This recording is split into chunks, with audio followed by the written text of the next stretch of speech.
Você já se perguntou o que realmente acontecerá no dia do arrebatamento?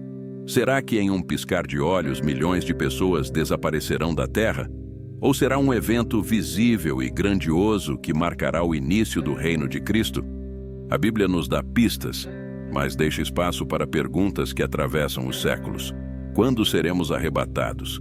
Antes da grande tribulação? Como um livramento da ira vinda? Durante os momentos mais intensos? Como um ato de proteção divina? Ou somente no glorioso retorno de Cristo, quando ele descerá em poder e glória? Essas questões dividem opiniões e despertam um desejo profundo de compreender a verdade. Hoje, vamos explorar as Escrituras, examinar as diferentes perspectivas teológicas e buscar respostas para o mistério que envolve o arrebatamento.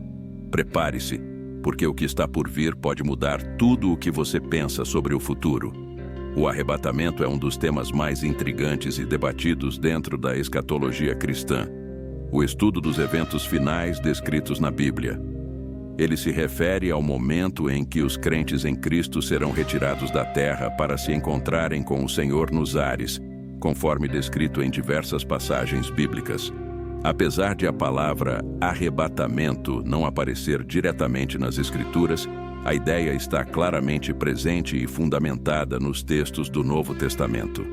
A principal passagem que descreve o arrebatamento está em 1 Tessalonicenses 4, 16 a 17. Porque o mesmo Senhor descerá do céu com alarido e com voz de arcanjo e com a trombeta de Deus, e os que morreram em Cristo ressuscitarão primeiro. Depois nós, os que ficarmos vivos, seremos arrebatados juntamente com eles nas nuvens, a encontrar o Senhor nos ares, e assim estaremos sempre com o Senhor. Outra passagem relevante é a de 1 Coríntios 15, 51 a 52. Eis que eu digo um mistério. Nem todos dormiremos, mas todos seremos transformados em um momento, em um abrir e fechar de olhos, ao som da última trombeta. Pois a trombeta soará, os mortos ressuscitarão incorruptíveis, e nós seremos transformados. Embora o conceito de arrebatamento seja amplamente aceito, há diferentes interpretações sobre quando ele ocorrerá em relação à grande tribulação. O pré-tribulacionismo, que defende que o arrebatamento ocorrerá antes da grande tribulação, poupando os crentes dos julgamentos que virão sobre a terra. O mid-tribulacionismo, que afirma que o arrebatamento ocorrerá no meio da tribulação, após os primeiros 3 anos e meio de sofrimento moderado, mas antes dos julgamentos mais severos. E o pós-tribulacionismo, que sustenta que o arrebatamento ocorrerá após a grande tribulação, no momento da segunda vinda de Cristo na glória. Agora vamos trazer as diferentes perspectivas teológicas sobre quando ele ocorrerá em relação à segunda vinda de Cristo. O pré-tribulacionismo é uma das perspectivas mais difundidas no meio cristão quando se trata do arrebatamento. Esse ponto de vista afirma que o arrebatamento da igreja ocorrerá antes da grande tribulação, um período descrito na Bíblia como um tempo de sofrimento sem experiência sobre a terra. Para os pré-tribulacionistas, a igreja, como o corpo de Cristo, será poupada desse tempo de julgamento e angústia, sendo retirada do mundo antes que os eventos tribulacionais se desenrolem. Essa crença está fundamentada em passagens bíblicas que, segundo essa interpretação, indicam um livramento especial para os crentes em Cristo antes da manifestação dos juízos de Deus. A base bíblica para essa perspectiva começa com a promessa de livramento encontrada em 1 Tessalonicenses 1:10, onde Paulo escreve que Jesus nos livra da ira vindoura.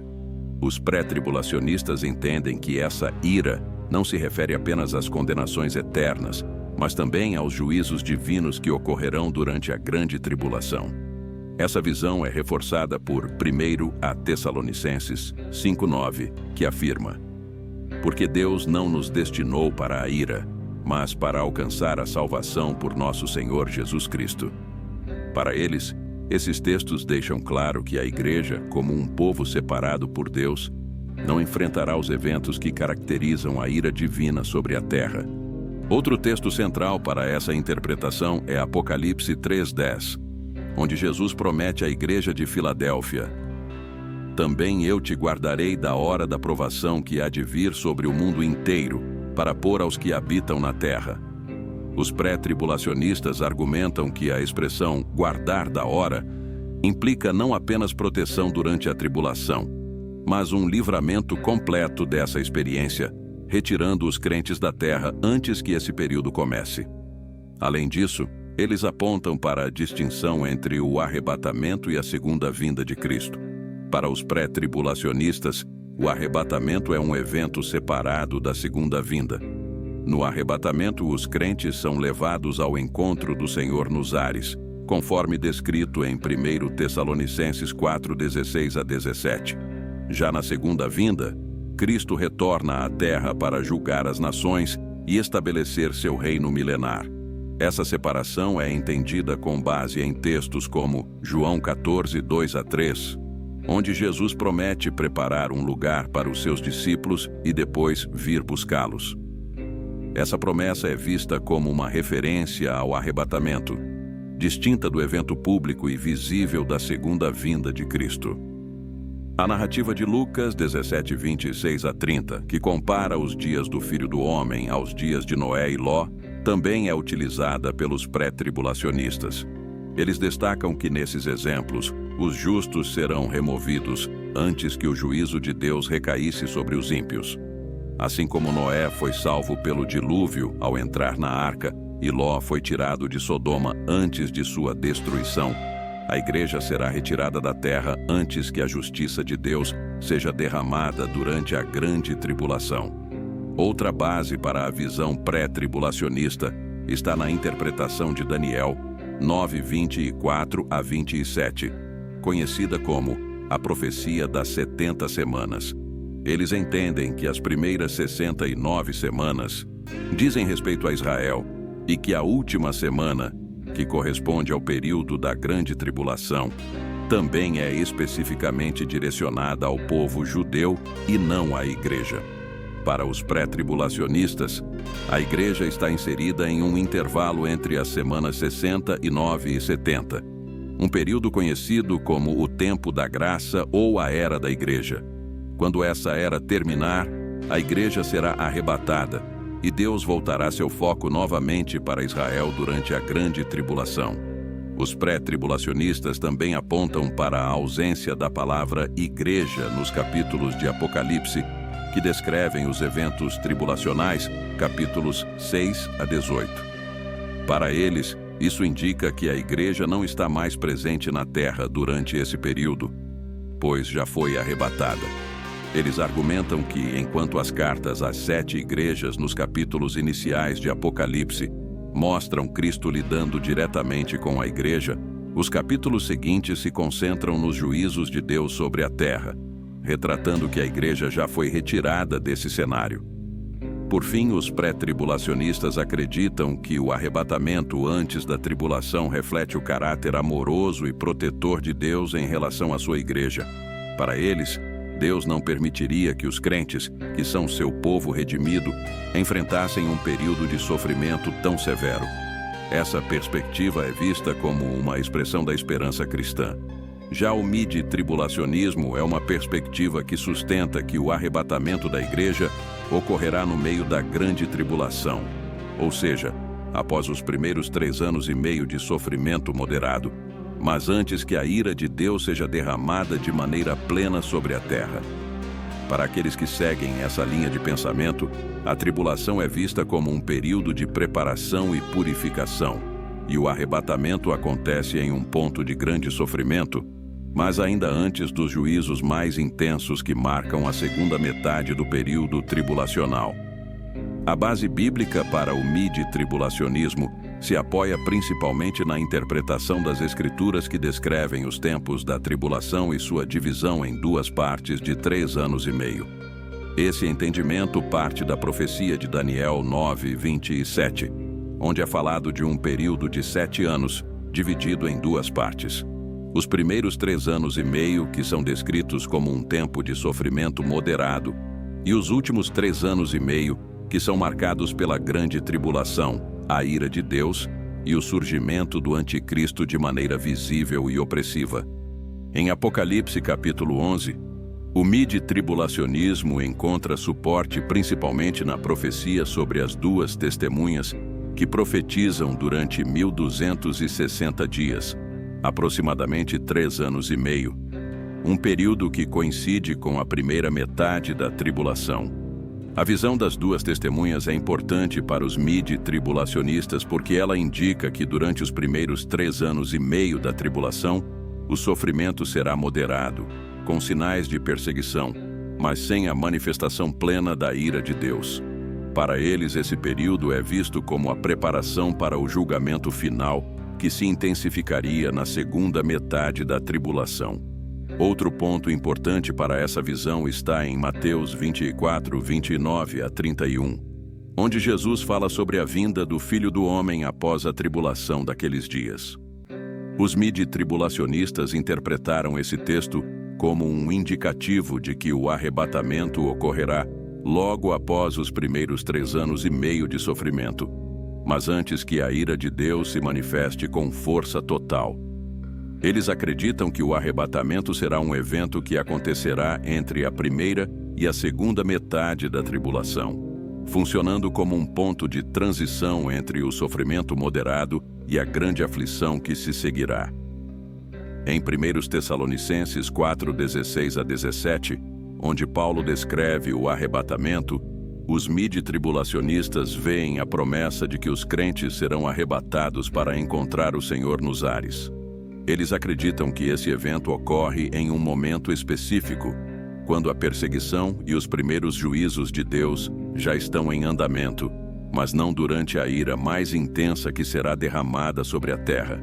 Para os midi-tribulacionistas, o arrebatamento no meio da tribulação é um reflexo da misericórdia e da graça de Deus, que não permite que seus filhos sofram até o fim do período de juízos devastadores. Além disso, Apocalipse 7, 9 a 14 é frequentemente citado pelos midi-tribulacionistas como evidência de que os crentes serão arrebatados antes da manifestação total da ira de Deus, mas após a primeira parte da tribulação, o que implicaria uma intervenção divina no momento em que a perseguição e os juízos severos começam a aumentar, mas ainda antes da destruição final. A passagem descreve uma grande multidão, que os midi-tribulacionistas interpretam como os santos que são salvos e arrebatados durante esse período de sofrimento, mas não durante a fase mais aterradora da tribulação. Além disso, o texto de 2 Tessalonicenses 2, 3 a 8 também é um ponto importante para o midi-tribulacionismo, pois fala sobre a vinda do homem da iniquidade, geralmente identificado como o anticristo, e sua revelação antes do fim. Os midi-tribulacionistas acreditam que durante os primeiros 3 anos e meio da tribulação, o anticristo ainda estará se preparando para sua manifestação plena, e o arrebatamento ocorrerá antes que ele assuma o papel de líder mundial e opressor. Nesse sentido, o arrebatamento seria uma intervenção divina que ocorre no momento crucial entre o sofrimento moderado da primeira metade e o início da ira mais intensa da segunda metade. E por último, vamos falar sobre o pós-tribulacionismo, que é uma perspectiva escatológica que acredita que o arrebatamento da igreja ocorrerá após a grande tribulação, no momento da segunda vinda de Cristo. Essa visão sustenta que a igreja passará por todo o período de sofrimento e perseguição descrito nas Escrituras, sendo protegida por Deus, mas não retirada do mundo antes ou no meio da tribulação. Para os pós-tribulacionistas, o arrebatamento e a segunda vinda de Cristo são eventos simultâneos, ou seja, o arrebatamento acontece no momento em que Cristo retorna em glória, após o período de tribulação global. A principal base bíblica para o pós-tribulacionismo vem de passagens que descrevem a vinda de Cristo e o arrebatamento como acontecimentos que ocorrem após a tribulação. Um dos textos centrais para essa perspectiva é Mateus 24, 29 a 31, onde Jesus diz: imediatamente depois da tribulação daqueles dias, O Filho do Homem aparecerá no céu, e todos os povos da terra se lamentarão, e verão o Filho do Homem vindo nas nuvens do céu, com grande poder e glória. E ele enviará seus anjos com um forte som de trombeta, e juntarão os seus eleitos dos quatro ventos, de uma extremidade dos céus até a outra. Este versículo claramente associa a vinda de Cristo com o arrebatamento, declarando que ele ocorrerá imediatamente após o período da tribulação. Para os pós-tribulacionistas, essa passagem indica que a igreja será arrebatada no fim da tribulação, no mesmo momento em que Cristo retorna em glória. Outro texto-chave é 1 Tessalonicenses 4, 16 a 17, que descreve o arrebatamento. Porque o Senhor mesmo descerá do céu com grande brado, com voz de arcanjo e com a trombeta de Deus. E os mortos em Cristo ressuscitarão primeiro. Depois nós, os que ficarmos vivos, seremos arrebatados juntamente com eles nas nuvens, a encontrar o Senhor nos ares, e assim estaremos para sempre com o Senhor. Este texto é frequentemente citado em apoio ao arrebatamento, mas os pós-tribulacionistas afirmam que ele não descreve um evento separado da segunda vinda de Cristo. A trombeta de Deus é mencionada aqui, e a trombeta também é associada com a vinda de Cristo. Isso indica que o arrebatamento ocorre no mesmo momento em que Cristo retorna após a tribulação. Além disso, em 2 Tessalonicenses 2, versículo 1 a 3, Paulo escreve: Agora, irmãos, rogamos-vos quanto à vinda de nosso Senhor Jesus Cristo e a nossa reunião com Ele, que não vos movais facilmente do vosso entendimento, nem vos perturbeis, quer por espírito, quer por palavra, quer por carta, como de nós, como se o dia de Cristo já estivesse chegado. Ninguém de nenhum modo vos engane, porque primeiro deverá vir a apostasia, e então se manifestará o homem do pecado, o filho da perdição. A expressão "a nossa reunião com ele" refere-se ao arrebatamento, e Paulo clarifica que antes do arrebatamento ocorrerá a manifestação do anticristo. Para os pós-tribulacionistas, isso significa que o arrebatamento não ocorrerá até que a tribulação esteja em andamento e o anticristo tenha se manifestado, o que refuta a ideia de que o arrebatamento aconteceria antes da tribulação, como ensina o pré-tribulacionismo. Em Apocalipse 7,14, a grande multidão que está diante do trono de Deus é descrita como aqueles que vieram da grande tribulação. Esse versículo implica que os crentes passarão pela tribulação e, ao fim dela, estarão diante de Deus. Para os pós-tribulacionistas, isso é uma evidência de que a igreja não será retirada da terra antes da tribulação, mas sim que ela sobreviverá ao período de sofrimento e será purificada ao longo dele. Adicionalmente, Apocalipse 19, 11 a 14, descreve a segunda vinda de Cristo com grande glória e poder. E vi o céu aberto, e eis um cavalo branco, e o que estava montado sobre ele chama-se Fiel e Verdadeiro, e julga e peleja com justiça. E os exércitos que estão no céu o seguiam em cavalos brancos, e estavam vestidos de linho fino, branco e puro. Esta passagem descreve a segunda vinda de Cristo, e os pós-tribulacionistas acreditam que a igreja, representada pelos exércitos celestiais, segue Cristo em sua vinda. Isso indica que a igreja estará presente durante a segunda vinda, e não antes dela, como defendem os pré-tribulacionistas.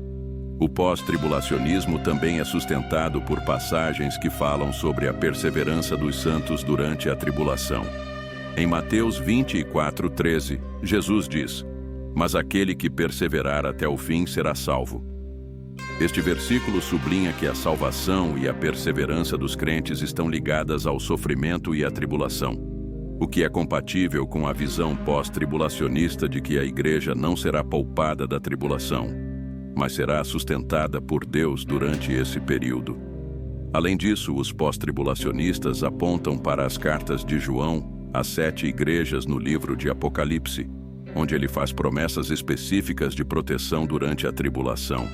Por exemplo, em Apocalipse 3:10, ele escreve: "Porque guardaste a palavra da minha paciência, também eu te guardarei na hora da tentação, que há de vir sobre todo o mundo, para tentar os que habitam sobre a terra." Para os pós-tribulacionistas, a promessa de proteção não implica em retirada, mas em cuidado divino e fortalecimento durante a tribulação. A perspectiva pós-tribulacionista, que sustenta que o arrebatamento da igreja ocorrerá após a grande tribulação, apresenta fortes fundamentos bíblicos que indicam ser uma visão mais consistente à luz das Escrituras. Esse entendimento harmoniza os eventos da tribulação com a segunda vinda de Cristo e responde de forma mais consistente às passagens bíblicas que descrevem os acontecimentos dos últimos tempos. Uma questão central que sustenta o pós-tribulacionismo é a seguinte: por que Jesus voltaria em glória se a igreja já foi arrebatada antes da tribulação?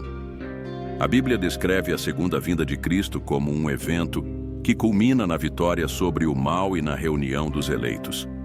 Mateus 24, 29 a 31 afirma que, imediatamente após a tribulação daqueles dias, o Filho do Homem aparecerá nas nuvens com poder e grande glória, reunindo seus escolhidos dos 4 cantos da terra. Essa passagem claramente situa o arrebatamento no contexto da segunda vinda após a tribulação. Se a igreja já tivesse sido retirada do mundo, como propõe o pré-tribulacionismo, não teria necessidade de reunir os eleitos naquele momento. Outro ponto relevante é a passagem de 2 Tessalonicenses 2, 3 a 4, que declara que o dia do Senhor não virá sem que antes venha a apostasia e se manifeste o homem do pecado, o filho da perdição.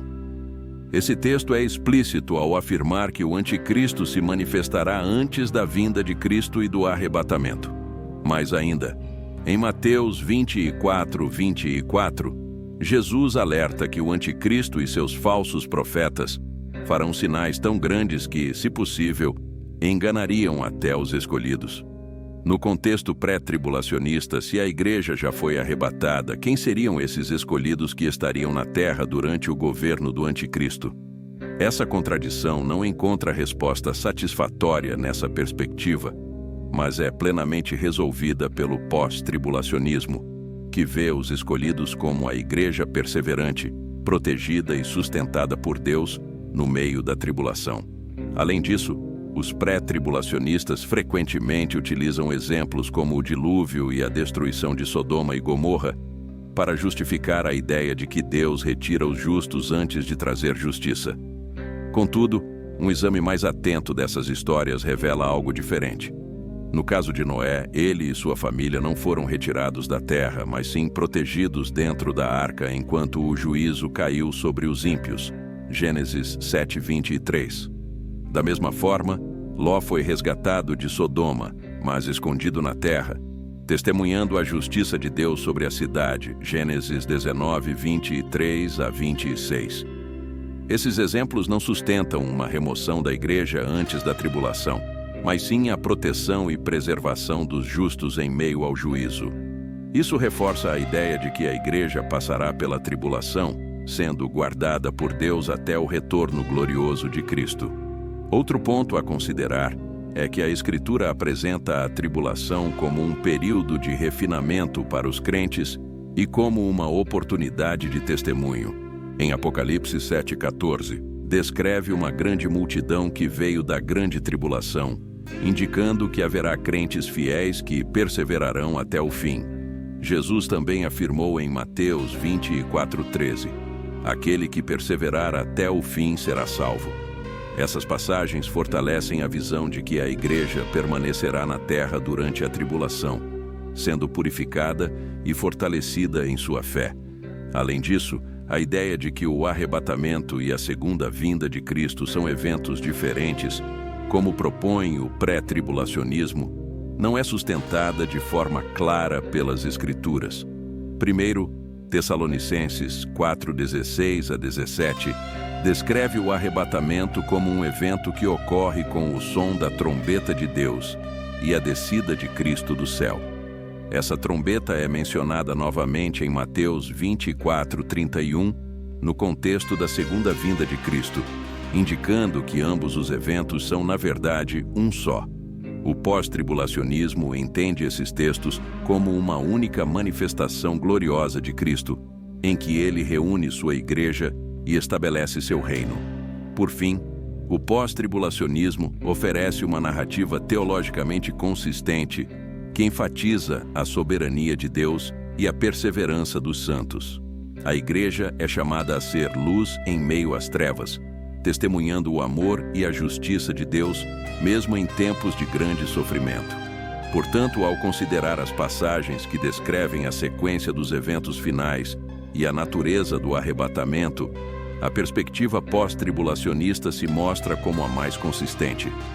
Ela harmoniza as advertências de Jesus, os ensinamentos de Paulo e as visões de João no Apocalipse, apresentando uma visão robusta e bíblica do papel da Igreja na grande tribulação e da gloriosa segunda vinda de Cristo. Ao final desta jornada, através das três principais perspectivas sobre o arrebatamento, pré-tribulacionismo, mid-tribulacionismo e pós-tribulacionismo, podemos perceber como cada visão busca compreender, à luz das Escrituras, os mistérios do plano de Deus para os últimos tempos.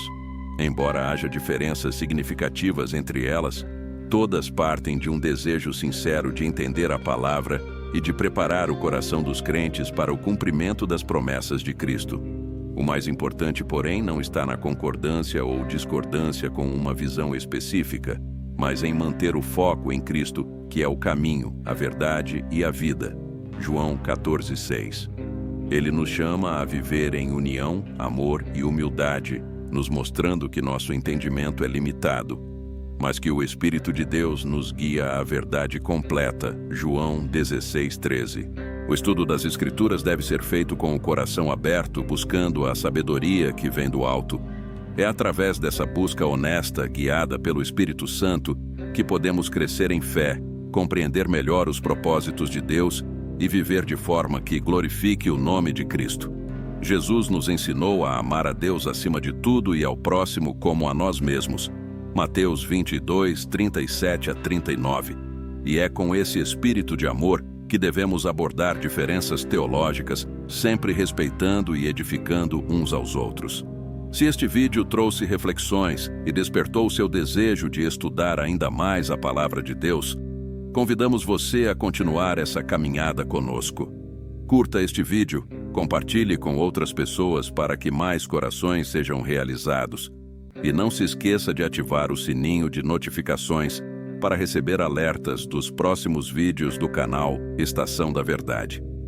Que possamos continuar juntos, aprendendo, crescendo e mantendo nosso olhar fixo em Cristo, aguardando com fé e esperança o dia glorioso de sua vinda. Deus abençoe.